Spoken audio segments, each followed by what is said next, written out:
Peace to the gods, peace to the earth. I'm Ronald Bossi. Welcome to Earf School. And we are back for another Down to Earth segment. And once again, another honor, another blessing, man. Just this brother taking the time to be here with us today. A chef, community leader, father, a many a paths, a many a walks of life. We got brother Mike True, man. I definitely appreciate you. Appreciate you, brother. Yeah, Absolutely. Man. Yeah, man. We can just jump right into it.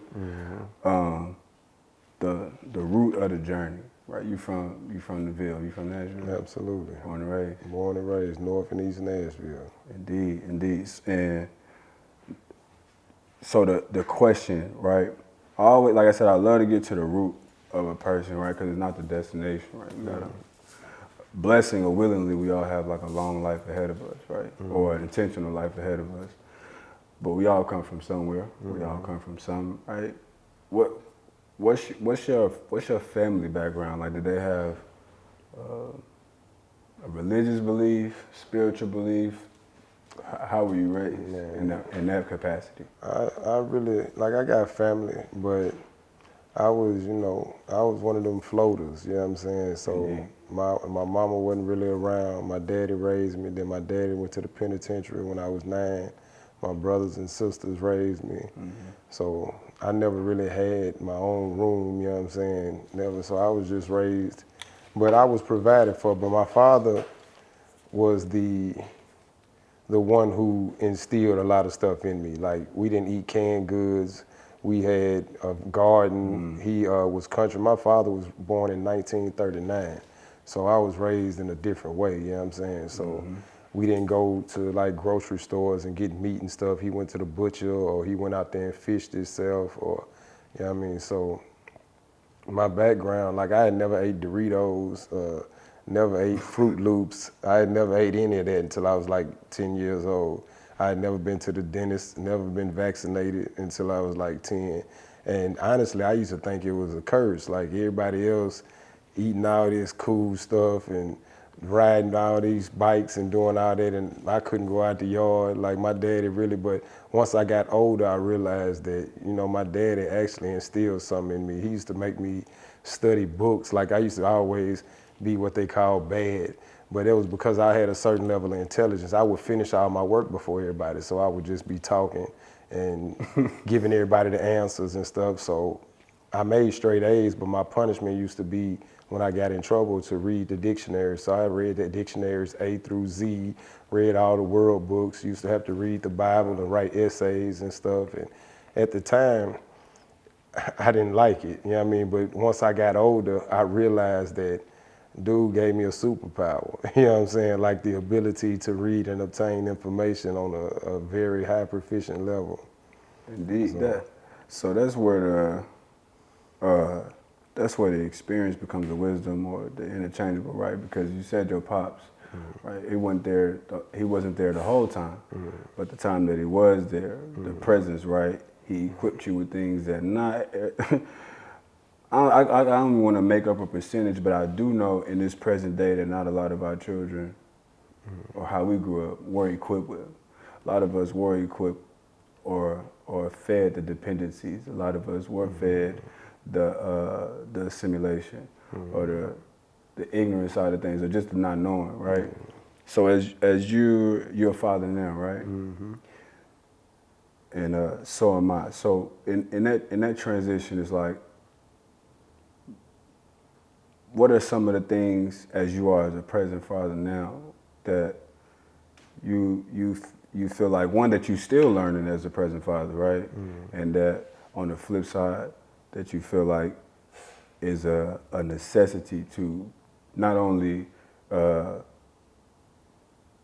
your child be the best individual they can be, but literally be present and benefit the collective? Man, I've been a father since I was 15. My oldest son is 27 years old. He graduated from Brentwood Academy and then graduated from TSU. He plant-based now, so the best thing you can do is have emotional intelligence and be fluid. There's no such thing as belief. Inside every belief lives a lie. If you study etymology, you'll see that. So understanding that beliefs are ways for us to think we know things that we can't understand. So every child is different. So you can't raise all of your children the same. And if you do, then that's like one of your children, like if you believe in astrology, one of your children is Sagittarius, the other one's a Taurus, the other one's a Leo, all of these different emotional fields that they have, and some want to play basketball, some want to play video games. So if you put rules in place and you set a strict mindset of what your children are going to do, then you become a dictator and a governor rather than a guide. So for me, what I do with my children is I assess them. You know what I mean? And we got to understand how to see. Most people only see with their beliefs. And when you adhere to a belief, whenever somebody don't fit in your box, then you put a label on them of right or wrong. So to me, my children, you know what I mean, although they have been wrong, I feel like they can do no wrong because that's who they are. So for me, I just meet them where they at to get them where they going. But I'm intentional about teaching what I consider baseline things, foundational things, integrity, honesty, character, you know what I mean, and knowing yourself. Don't carry another man's water. Like always, you know what I mean, be a leader, be responsible for you, be accountable for you.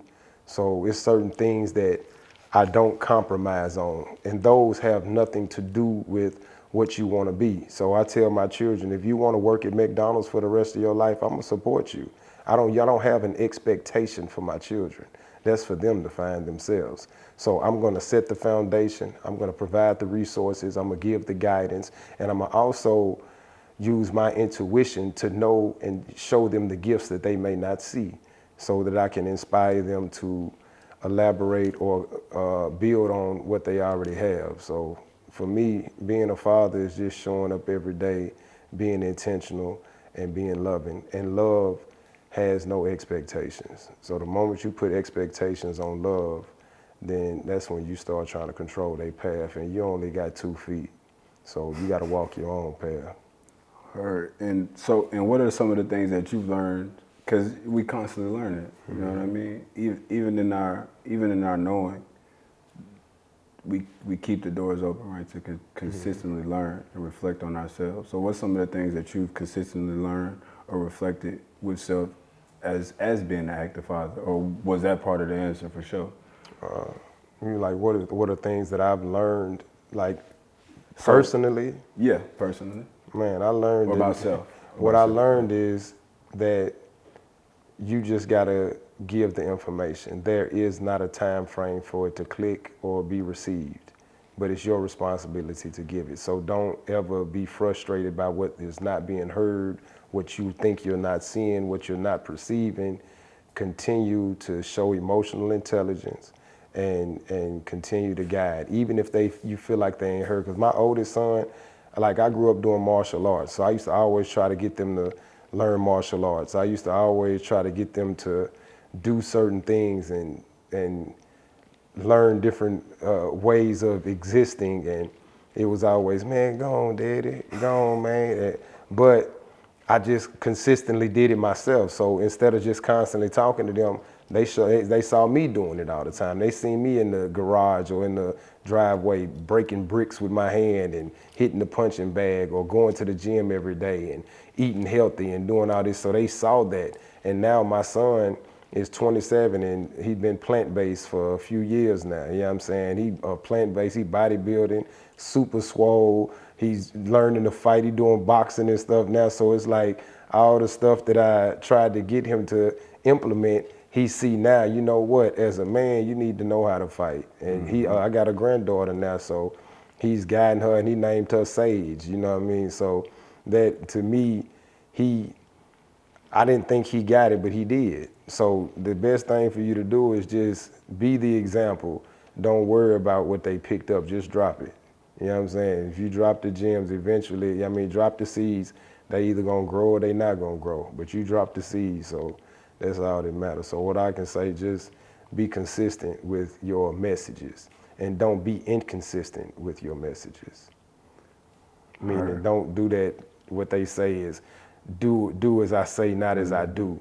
So if you telling them don't smoke weed, then you better not be smoking weed in front of them. But you know what I'm saying? So because that's inconsistent. So whatever you telling them not to do, you better not be doing it either. Because example is more than explanation. That's a fact. That is definitely a fact.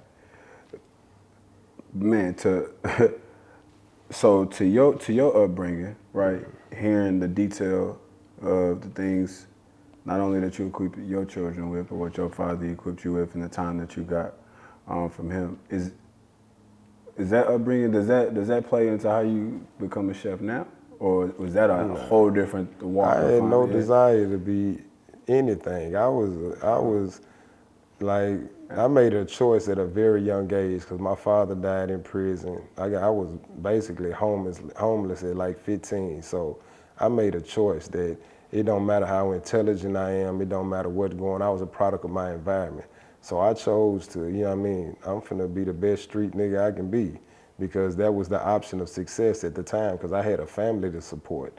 I didn't have the luxury of going to school. I didn't have the luxury of getting a job, because at 15, they wasn't hiring nobody, and definitely ain't hiring nobody that's gonna pay no bills. So I had an apartment, I had a car, I had things that I needed to be responsible for. So I've been taking care of my son since day one.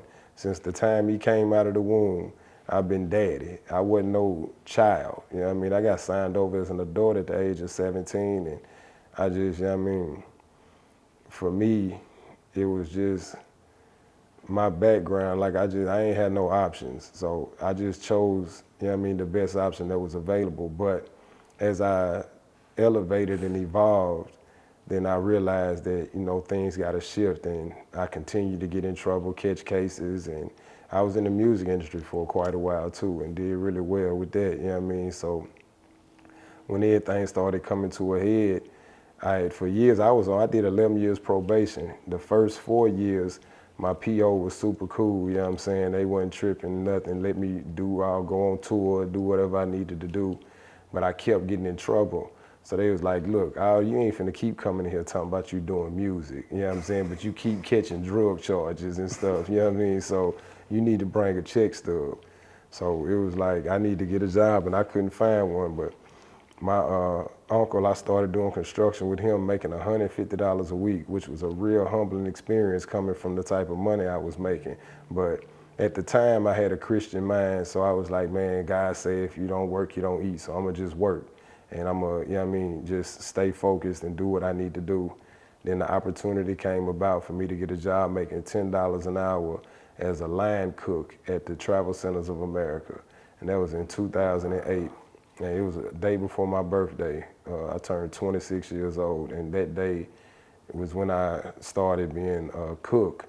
Within a month, I became the kitchen manager of the back of the house. Within 3 months, I became the lead of the front and the back of the house. Within 6 months, I was in the MIT program to be the assistant general manager. Within a year, I was the assistant general manager. Before I left, I was the GM. And you can't even be a general manager and have felonies for the Travel Centers of America, but the actual owner signed off to allow me to become a general manager. So like I said, I just got a different level of intelligence, and whatever I do, I'm good at. So it was just like, you know what I mean? Like the first 2 days, I was better than all the cooks that had been working there for years. I was like, man, y'all get out the way. Y'all moving too slow. So it just was something if you would have asked me, was I gonna be a chef? Man, I'm not cooking for nobody, man. What are you talking about? So yeah, it flourished, and I did that for 2 years, and then they fired me because they wanted to hire a white person and pay them less money because it was time for them to give me a raise. So instead of giving me a raise, they fired me. And that's when I told myself, I'll never put my life in somebody's hands to be able to control my destiny. So I started my own business, Crazy Mike's Hot Chicken. I won the Nashville Hot Chicken Festival, and just was selling food out of the house, and one thing led to another. I ended up getting a job as a line chef for the Embassy Suites Cool Springs, working under Chef Smellhouse, and learned a lot there and grew a lot. And then I became a chef for the Palm. I was the sous chef for the Vanderbilt Marriott. I was a catering chef for Tomcats Catering with Tom Morales, is the guy who owns Acme. And we used to work on movie sets, so I was in Pittsburgh and Virginia. I did the movie The Lovin', season 3 of Turn, and American Pastoral. And I just continued to sharpen my skills, and then I got back deep into martial arts and bodybuilding and was like super huge and started doing security. I was the lead security for Rippy's Bar and Grill, and I worked for Brandon Smith and Steve Smith downtown, and I opened up the kitchen at Tootsie's because Tootsie's used to not have a kitchen, so I was one of the first people that started the kitchen at Tootsie's downtown, and then from there I left there and ended up, I think, being the sous chef for Vanderbilt Marriott, and I think the last place I worked was at the Palm.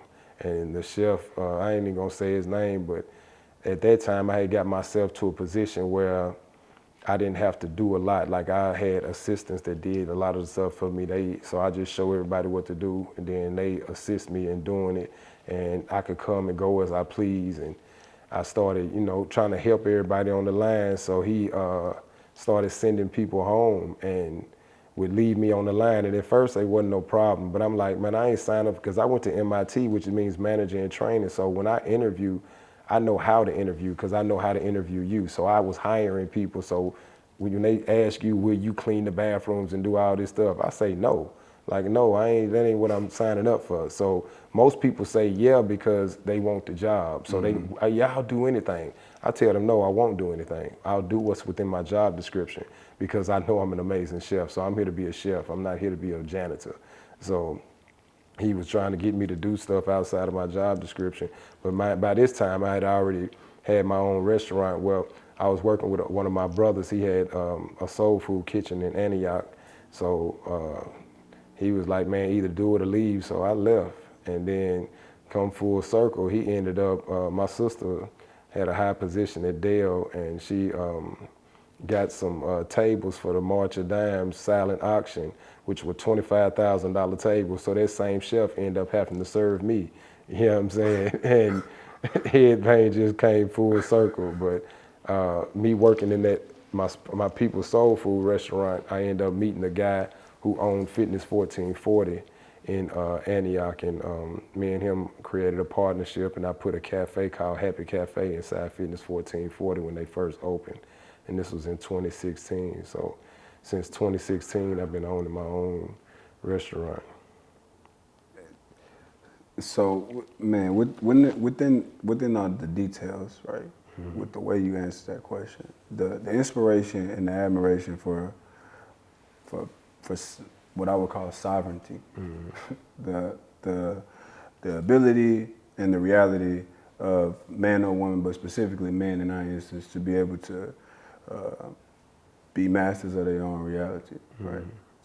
To not leave it up to no one to dictate not only the direction, but the position that they play in this world. Which also leads me to, like, from afar, the things that I know of you, right? Mm-hmm. The roles that you played in the community, mm-hmm. not only just because I didn't know any of those details, right?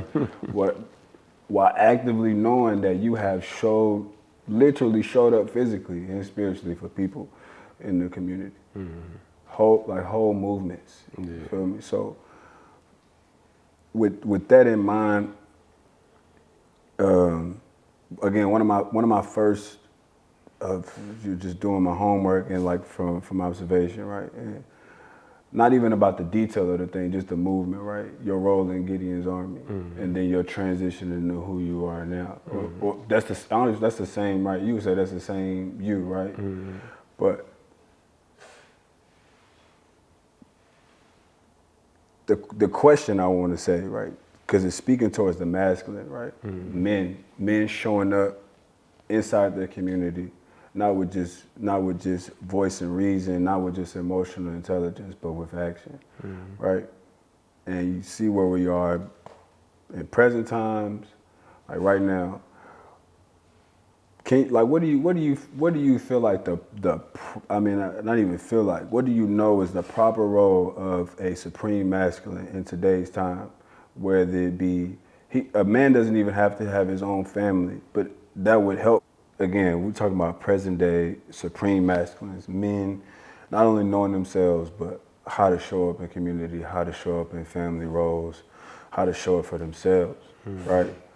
Can you speak to that? Can you let us know? Because again, what I'm asking this because it's not to, and I preface this by saying, to me, man to man, I when I see a man, I approach everything from an honorable and equal standpoint. So I don't see what, no matter what a man has done on this planet, I personally don't see no man above me. And that's how you should be. You know what I'm saying? But what I'm asking as the student right now, because your walk, your path, your knowing sets a firm foundation for any young man coming up who's looking for answers, who looking for ways of how to show up, who looking for demonstration. So that's why I asked, can you speak to how a supreme masculine can show up in these roles, not only for the collective, for itself, but for family? I like to use the word divine, because supreme has, when you understand psychosis and stuff, people can get lost in supremism. Indeed. Meaning that's when they think they're better or greater, or think because they have information that somebody else don't got, that makes them somewhat better. So we're all just beings, you know what I mean, traveling through this dimension, seeking comprehension and ready for ascension. So it's like, as a divine masculine, your role is to protect and provide, but not from this social media standpoint. Provision has nothing to do with money, although money is part of provision. So we've got to first have integrity. So it's a Ifa saying called Iwa Puele, and that just means to have kind and gentle character. So as a divine masculine man, the first thing you should do is create a covering for whoever is around you to be edified, you know what I mean, in some aspect. And that don't mean always sitting around teaching and talking, because a lot of times people, they use the power of the tongue to manipulate the mind. So your actions should always outweigh your words. So what are you doing? And that don't mean that you got to be rich or a millionaire or whatever that is, but we also need to understand that in this day and age, and it's a book called Prosperity Consciousness. I implore everybody to read it. It's going to say something to you that's going to challenge your whole thought process, because most people are raised Christian here in America. And we're taught that the love of money is the root to all evil, or money is the root to all evil. But what we got to understand, that we were colonized. You know what I mean? Like, we were literally programmed, indoctrinated, and removed. We don't know who we are. You see what I'm saying? And that's why everybody is fighting the way they fighting each other. I'm gonna unfollow you because you voted for Trump. And to be honest with you, none of that matters. The only thing matters is how you show up. And if you expect somebody else to write your destiny for you, or think that somebody else controls your destiny, you already gave your divine masculine power away. So a true divine masculine man sets the table and don't worry about who's gonna eat and who's not gonna eat. We just keep setting the table, you see what I'm saying? So for me, a divine masculine man creates a covering and a protection of all those that he can see. So for me, I have a meditation called the awareness meditation, where you fix your eyes on a certain something, or whatever it be, that box right there, and then you spread your peripheral as far as you can see, and then you understand, as far as you can see, that's what you're responsible for. So as a man, if you can see it, you're responsible for it. So if you see trash on the ground, it don't matter if you put it there. You're responsible for it because you see it now. If you see somebody in danger or in need of help, if you can see it, you're responsible for it because you are aware of it. Now, there's a difference between somebody needing help and somebody putting themselves in a helpless situation. So we see a lot of people out here in helpless situations by choice. So when I see people that look like they on crystal meth and fentanyl and stuff, it ain't my obligation to help you. And that's what, you know, people use they allow their heart to override their intellect. So you should never give resources to a fool. You see what I'm saying? So when we out here, and that what that is that's making yourself feel good. You know what I mean? That's what you call pseudo love. Like you making yourself feel good by giving, oh man, I gave a homeless man $1. You know what I'm saying? But in reality, there's a difference between a mental illness and an addiction. So you can tell the difference when you got intuition. So somebody with a mental illness deserves compassion and kindness. Somebody with an addiction deserves some guidance and some strong words of encouragement. You don't, like, so if you continue to feed something that has no desire to live, you feeding death. You get what I'm saying? So if they ain't trying to live, you got to have discernment. So a divine masculine man understands that when to strike and when to hold his sword. You know what I'm saying? So it ain't no right or wrong, but integrity and character needs to be always at the forefront, and accountability and understanding that we have a responsibility. In order to heal this world, we must heal the water and we must heal our women. That's first and foremost. So if we don't heal the water and we don't heal the women, it ain't no Earf school no more. Because Earf is literally 75, 80% of water. Your cells in your body are your 2/3 water.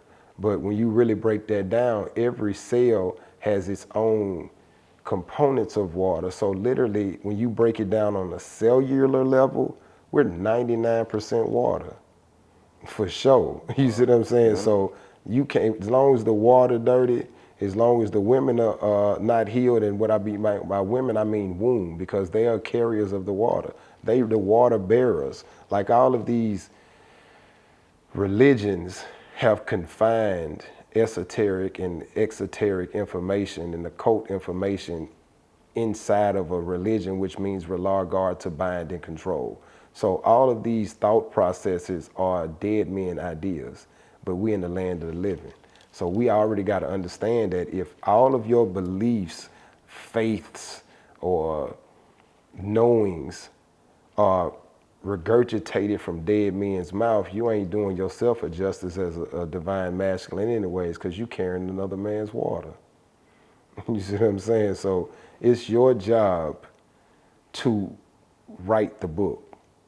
Every day you're here with the pen, you're the author. So why are you rewriting history with a dead man's word? And think about that. Name me a religion that ain't a dead man attached to it. I can't. Islam, Muhammad, you see what I'm saying?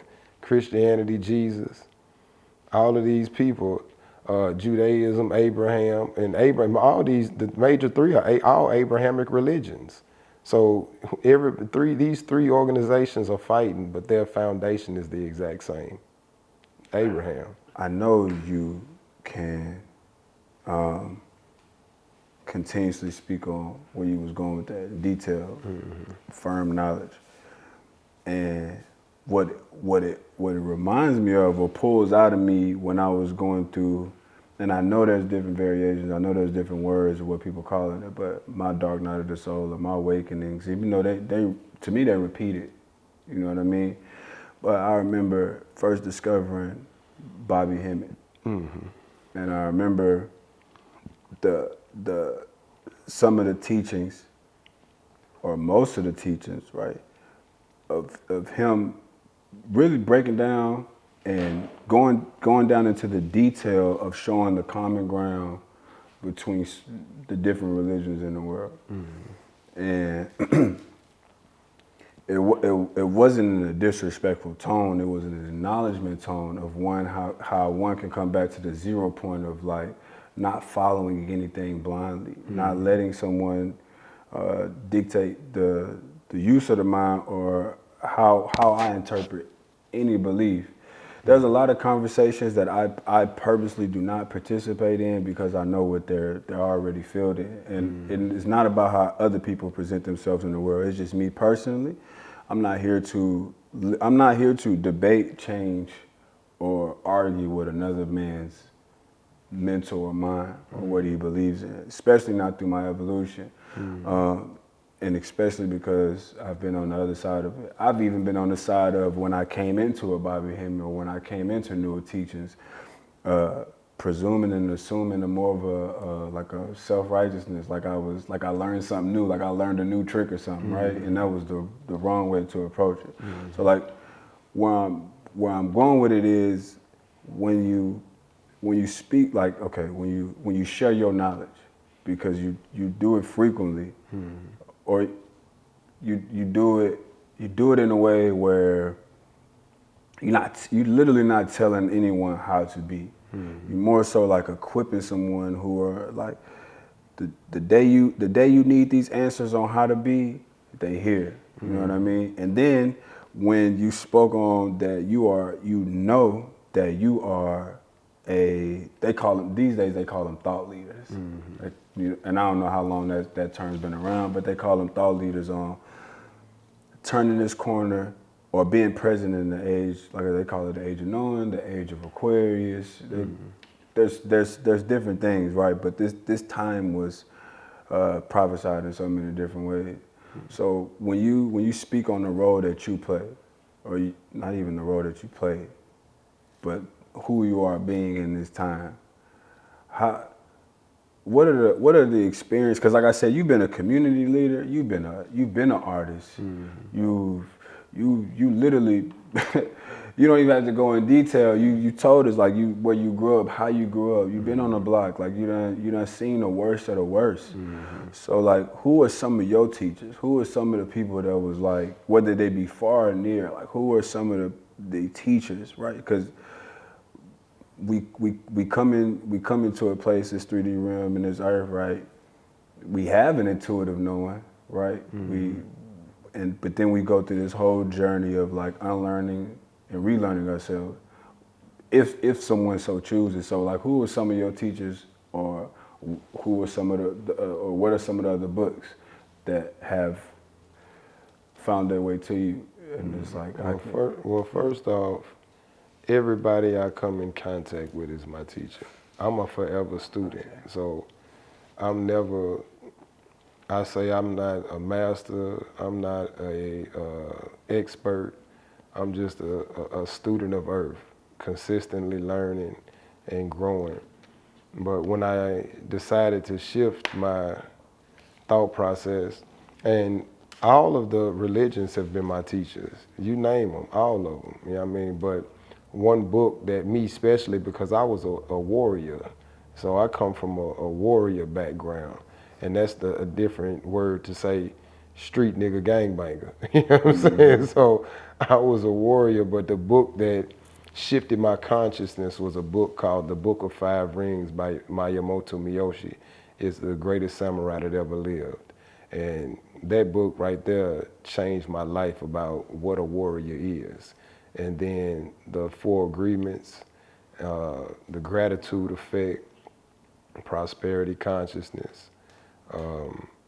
Man, it's like a plethora of books that I've read, you know what I mean? So it's hard to hone into just one, but those main three, the Book of Five Rings, the Four Agreements, and Gratitude Effect, definitely put me in a different perspective of understanding. But everything is a teacher to me. You know what I mean? You've been a teacher. It's somebody I can see in the street, because people think teaching has to be something that you want to do. Like, okay, I'm being taught how to play basketball. I'm being taught how to be a chef or taught. But I can see a crackhead and be taught something, because I'm taught what not to be. See, we keep looking at life from a joy and happiness and fulfillment place, not realizing nothing in nature operates outside of polarity. So negative and positive is an aspect of existence. So everything negative is your teacher. Everything negative is you too. So the moment you think that you're some positive guru, enlightened being, you're doing yourself and the world a disservice, because you're lying. You're not. You ain't light. You try to admit light as much as possible to shine light in this darkness, but you just as dark as the moon and you just as bright as the sun. So why do we always aspire to be the sun? You know what I mean? And forget that the moon moves the water. forget that the moon is the only thing that has a cycle that is allowed to be read. You see what I'm saying? So in reality, what truly governs the world is the moon, not the sun. The sun is the energy, or the electricity, and the moon is the magnet. You see what I'm saying? So what's pushing and pulling your existence is the darkness. Even when you look at that Bible in the beginning, it said God, you know what I'm saying, saw the face of the earth and it was dark and chaotic, or saw the universe, it was dark and chaotic, and he called forth light, said, let there be light. So darkness was already existent before light. So there is no existence without darkness. So for me, I give gratitude for all the negative and I give gratitude for all the positive. So everything is a teacher. You know what I mean? It's just about the perspective of where you learning from. Are you learning to be like that, or are you learning to not be like that? And whatever resonates with you is your answer.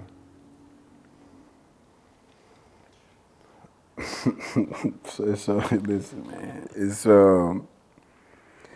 this is literally what the platform is for. Like, and I'm sure you heard me saying this as you was walking in, but like, I can ask him. I'm telling you, I can ask a million questions, and not even just to hear, you know what I'm saying, you repeat yourself. It's just because one thought provokes another thought, right? And obviously, you're not giving us these keys and your experience for us not to apply them. But I do want to say again, bro, this is an honor. This is a blessing. I'm in gratitude because I it's better to put the all of my admiration and inspiration from you again has been from afar, and I don't say that lightly. So ever since my pops was like, man, tap into Mike True, it was always like, man, I'm not so much as counting the days, but I'm like, man, I can't wait till I can. Some of my elders, or whatever the expression would be, like sitting at the feet. You feel me? Asking the right questions. And I got I moved to Dallas. I've lived in Dallas for 2 years, right? I was living in Dallas for 2 years, and well, almost 2 years. And that was like part of my journey that induced, or, you know what I mean, helped me separate myself from like some of these false identities or these personas that I was holding on to. Because when you your experience was, you know, everything that happened that put you in the place of you 15 and you out here on your own, where there's no one caring for you, so you have to make it happen. One of my experiences was going to Dallas. There was no one to lean on. There was no faith to lean into, right? It was more so me, like literally everything that I had learned up until that point, I won't say it meant nothing, because that's not true, but I will say it opened me up to one of my elders. Like I said, his name was Nana Kwaku. And the reason why I'm bringing up Nana Kwaku is because once again, when I hear the way you answer the questions, and when I hear the knowledge that you equipping me with, one of the things that I have heard consistently through the people that I asked the question to, that I feel like has this because not all age, and I'm gonna get to the point, but not all age equals wisdom. Some people out here that are clearly older than me, but it's not a judgment, but the way they're living, or the way that they are doing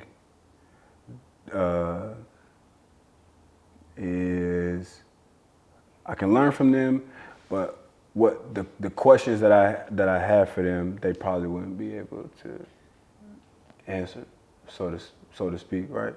So I remember one day I was talking to Nana Kwaku. That was my previous mind, but one day I was talking to Nana Kwaku, and I expressed the same thing. And the humbling answer that he gave me, right, was exactly what you just said, right? And this is nobody really knows this, but this is what inspired me to create a Welcome to Earf School. in summary, he pretty much broke down to me that everybody's a teacher, and how I was literally approaching this whole life aspect thing from blinding myself to not only someone else's teaching or experiences, but having a biased view, right? And then even down to the detail of how someone who's quote unquote an adversary or enemy or foe could be my best teacher if I was open to it enough. And like I say all this to say, like, do you feel like a lot of well, I not even feel, but do you observe a lot of people and their biasness keeping them from learning things that they could use, could apply, and if the question, and if does that make sense? Like, because that's what I observe. I observe a lot of us, and I'm still learning this myself too. And I'll give an example. Earlier, you spoke on presidents, politics, right? Or even knowing the history that our community have with white people. That's something that people carry deep in their blood. The hatred, the disdain. There's nothing that y'all can, and I'm just speaking from experience, like there's nothing that they can teach me, right?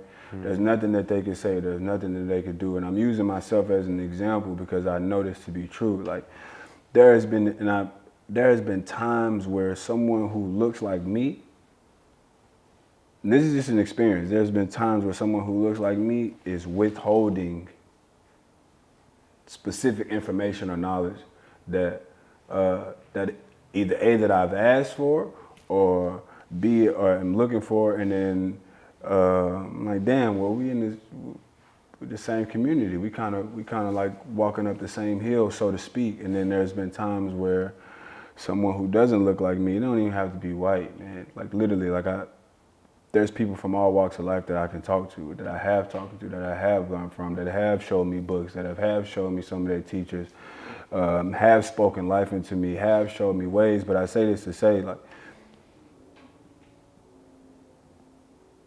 have you experienced in your own personal life some of your like biased natures, like having to be broken down, those barriers, like, or like, damn, I looked at this person or I looked at this situation in a totally different manner, and then on the other side, like when I came through the situation, or when I finally spoke to this person, like they equipped me with some knowledge, or they showed me something that I probably wouldn't have got from the areas or the people that I know. Me personally, I could learn from anybody. So bias to me just mean a box. And a box is 360 and a circle is 360. It's just about which one is a cycle and one is a trap. So a lot of times we trap ourselves with ideologies and ideas that are not even ours. So when we even use the terminology white people, you know what I mean? First and foremost, where did that come from? It's not even, let me do the math on there, it's not even 350 years old. You see what I'm saying? So there was no black people or white people. There were what we would call geologically located people. So you claimed where you were from. So the Dutch, the English, the French, the Canadians, you know what I mean? So we became black people because of our knowledge. So we literally had the knowledge of the universe and the knowledge of the earth. We knew how to take mud and turn it into bricks. We knew how to take wood from trees and turn them into cabins. We knew how to take seeds and produce food. We knew how to birth children. So at a point, the indigenous people were the keepers of the land, or the caretakers of the earth. And a lot of people were barbaric.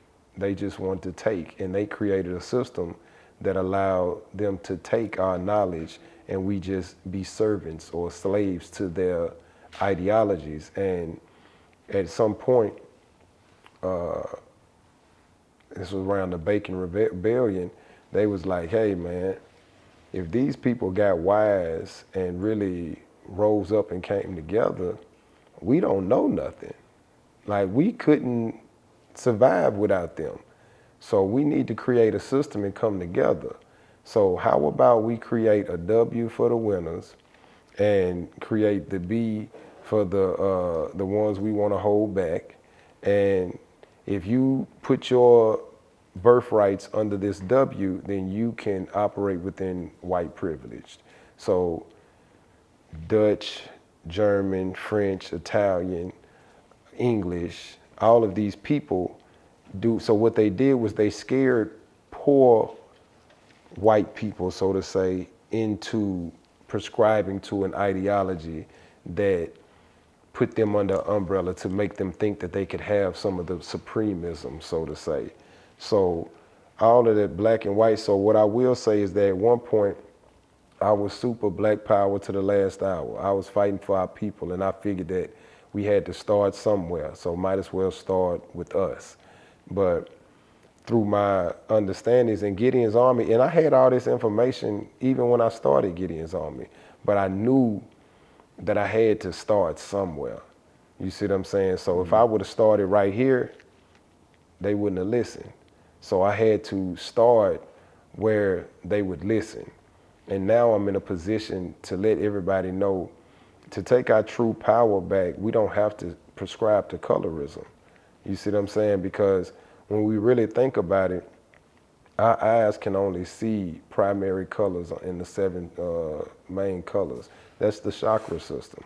You see what I'm saying? So there is no black and white. You see what I'm saying? Black and white creates gray. That's the gray area that they try to keep us within, so that we don't actually see the color of life or hue of life. You see what I'm saying? So we have literally given away our humanity prescribing to these colors. And that don't mean that we neglect our ancestors and the oppression, and that we forget. We don't have to forget, but we don't have to prescribe neither. So for me, how you said, a lot of so-called black people get information, like, I don't like to use names, but it's people on the internet that claim to have all these cures for all these ailments. There's a lot of people who we all studied. I'm gonna use one because he's passed away, Dr. Sabi. We all love Dr. Sabi. He was a conscious awakener. I think his role in this world wasn't to necessarily be a master healer. It was to awaken the consciousness of all the healers within everybody. So it made us care more about certain things. But when you know the things that I know, he was gatekeeping. You know what I'm saying? Because if you could cure AIDS, why didn't everybody in the hood with AIDS get cured? If you can cure herpes, why ain't everybody in the hood with herpes get cured? Because there was a price for that information. And he made everybody get on sea moss. He told everybody, man, you should eat sea moss and Conjus crispus and all this and blah, blah, blah. But if you know what I know, there was a book written in 1920 called The Muculus Diet, Dr. Arnold Ehret.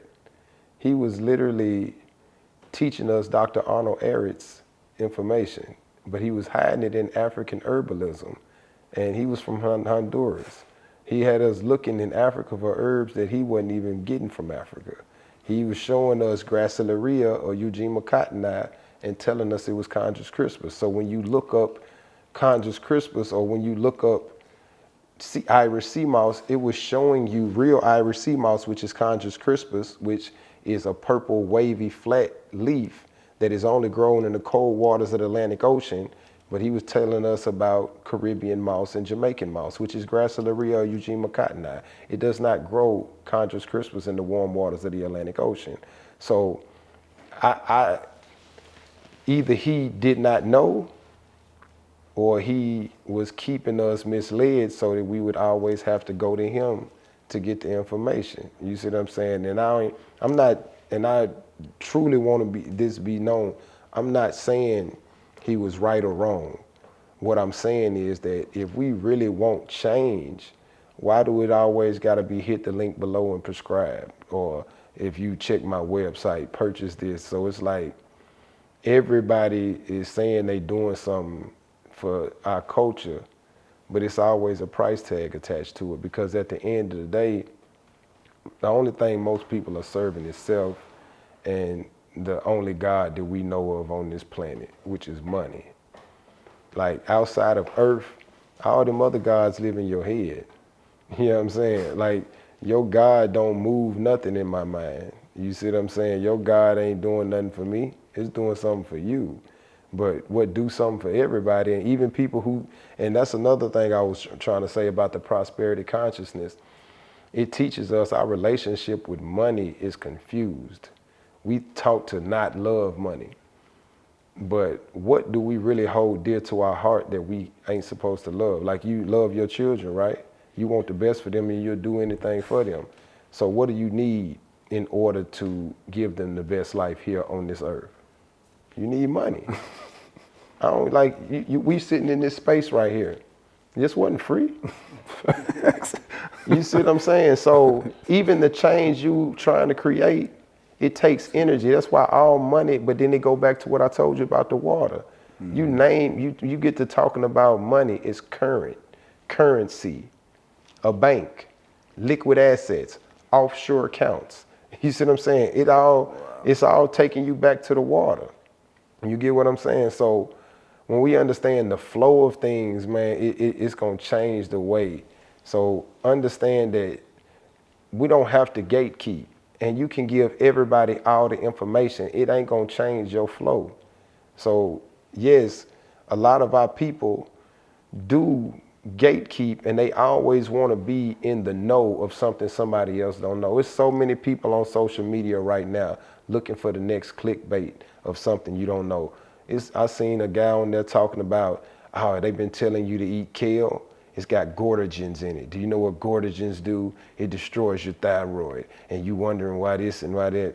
Well, the amount of kale you have to eat to get Gautier disease or to allow those goitrogens to actually destroy or disrupt thyroid function, you would have to eat kale for every meal and eat pounds of it. So like, but and when you Google it, it was like, it is goitrogens in kale. Like they've been lying to it. So now it's like they just want to have information ain't nobody else got, but it's readily available. So they searching the internet for something that they can consider ain't nobody else said, so that they can shoot it over to you and make you feel like they know something you don't know, and then hit the link below. Buy my product because I got the answer. You see what I'm saying? Like, so it's constant gatekeeping. And I do know a lot of, like, what led me in the path that I'm going was not a black person. It was actually a Native American lady, you know what I'm saying, that got me into plant medicine and stuff. So I was already into the healing aspect of it, but I'm talking about deeper plant medicines that actually transcend this reality, you know what I mean? And ain't no black and white, man. A spirit ain't got a color. But there are spirits that are malevolent and benevolent. So what you should do is connect to benevolent spirits. Don't worry about what the vessel they in. Because when you get to focusing on a vessel, you may just miss the message. And you just may miss that God that you think that you serve coming to see you to give you something. And you're going to deny it because it don't look the way it's supposed to look. And that goes back to a crackhead can be my teacher. You know what I mean? And we all are fragments of God. We are literally, and God is a Germanic word that's not even 1,700 years old. You get what I'm saying? So when we talking about God, that ain't even, you know what I'm saying? That's dog spelled backwards. You get what I'm saying? So it's like we really don't even know what we think we know. And this so-called creator, according to people's philosophy, if the creator was omnipotent, then we wouldn't exist the way we exist. So the creator ain't omnipotent. The creator is ubiquitous, ever present and always there. It's in everything, in all things. It even tell you that in Isaiah 45:7, our God created darkness and light, good and evil. Our God alone did that. So when you thinking of devils and Satans and all that, that's God too.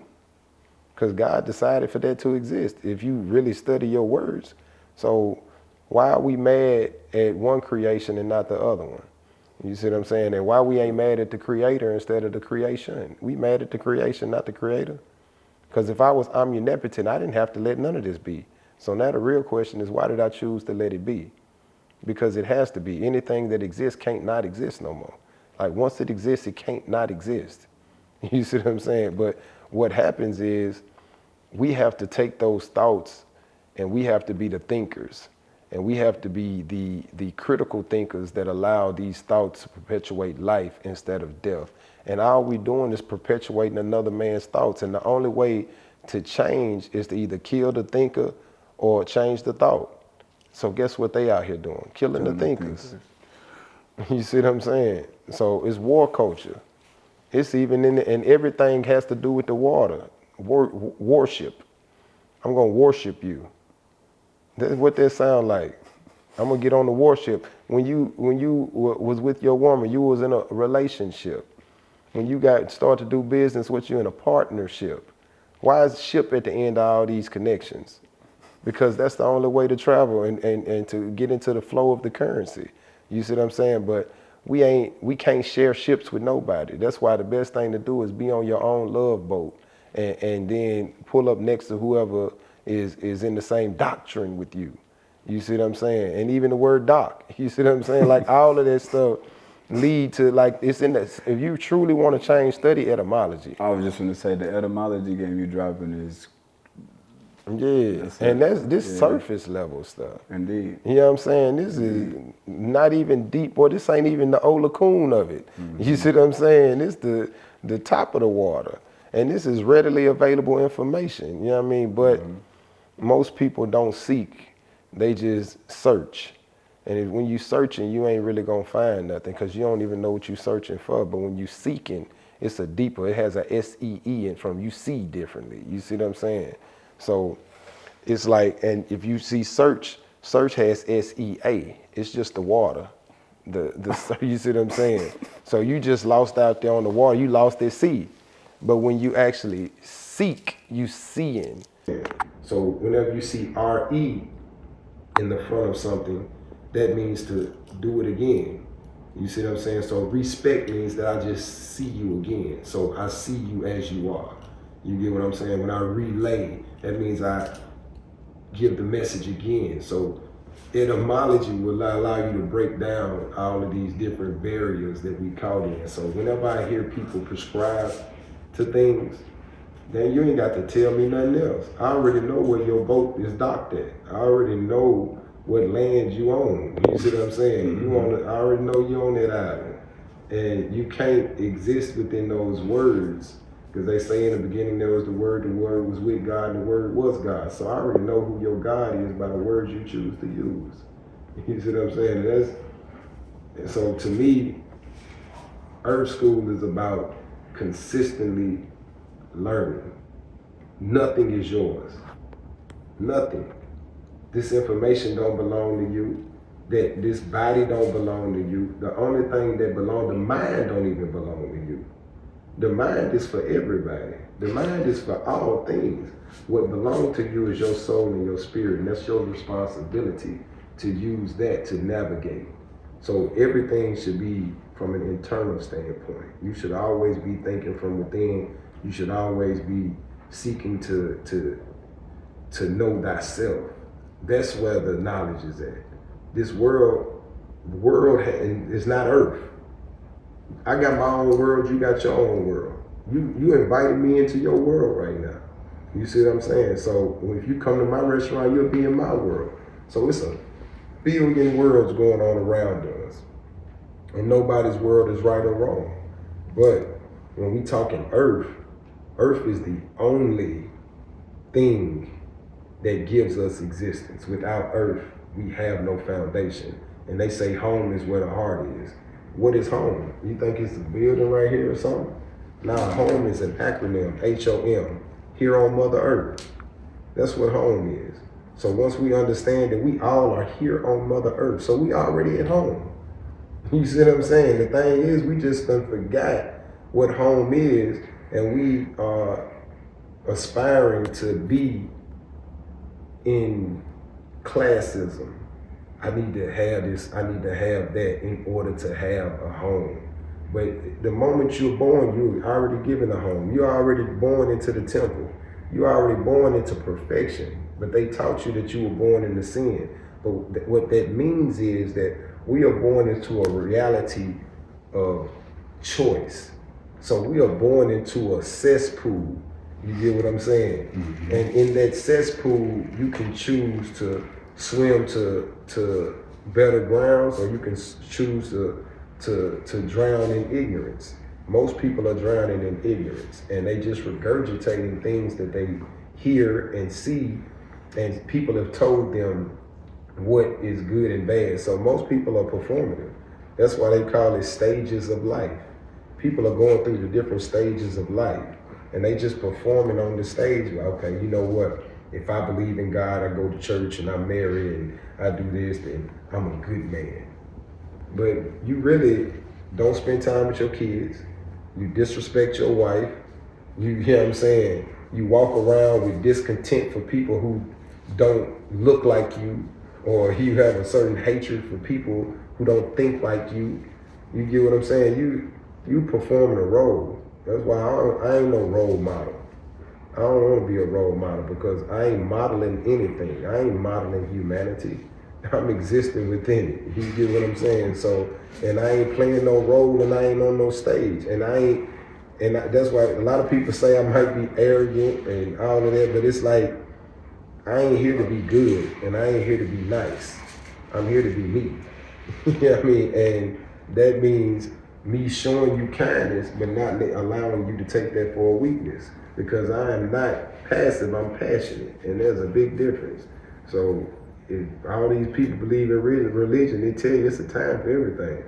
So death is part of life, and so sometimes your choices can make you get there a lot quicker. And ain't nobody good or bad for playing on either side. The only difference is you should do no harm.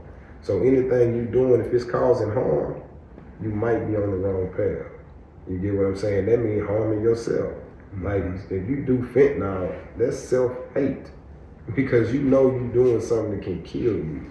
And if you were sent here for a reason, and you here, so you obviously were sent here for a reason. Was it for you to die? And that may be your mission, for you to die so other people can see what life looked like. You get what I'm saying? So the pain is the flip side of pleasure. So in order for me to know what pleasure is, I might gotta experience some pain. But we can actually experience other people's pains in order to get to our own self-joy. So I don't gotta do fentanyl to know that ain't what I need to be doing. Mm-hmm. It just goes back to that universal teaching. Everybody's teaching you something. But the moment you put your head in the clouds, and that's why you notice they say that God is in the sky. God is, and when you talk in science, it's positive ions above our head. So everybody's trying to be positive. But the only thing that keeps you in harmony is the negative ground. That's why it's called a ground. Earth is negative. You see what I'm saying? So we are expiring to be so positive when Earth is telling us to be negative. If not, you ain't grounded. You see what I'm saying? And then they teach us to be in balance. When you balance, you constantly juggling. You juggling. You trying to keep the weight and the scale. So don't be in balance. Be in harmony. Harmony means you're going to be in flow of whatever you need to be. So I might need to smack the shit out of somebody. You see what I'm saying? That don't make me good or bad. That make me in harmony with nature, because I got to be a teacher everywhere I go. And I got to be a student.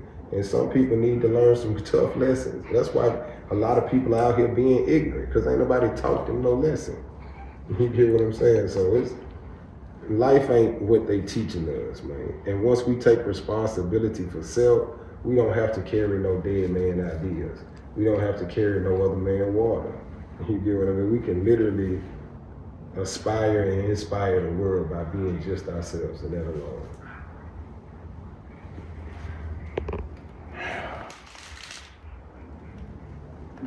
Man, not even man. Again, it's I'm thankful. I'm in gratitude, and so so we don't use up all the time. I really want because again, I can sit here and I can learn all day. But I do want to get into what, you know, the demonstration, teachings. And so, just to wrap this part up, it was a blessing, y'all, to have more than a blessing. If you watch this, I promise nothing will be different in mine. But we're here with Mike True, and welcome to Earf School. Peace to God. Peace.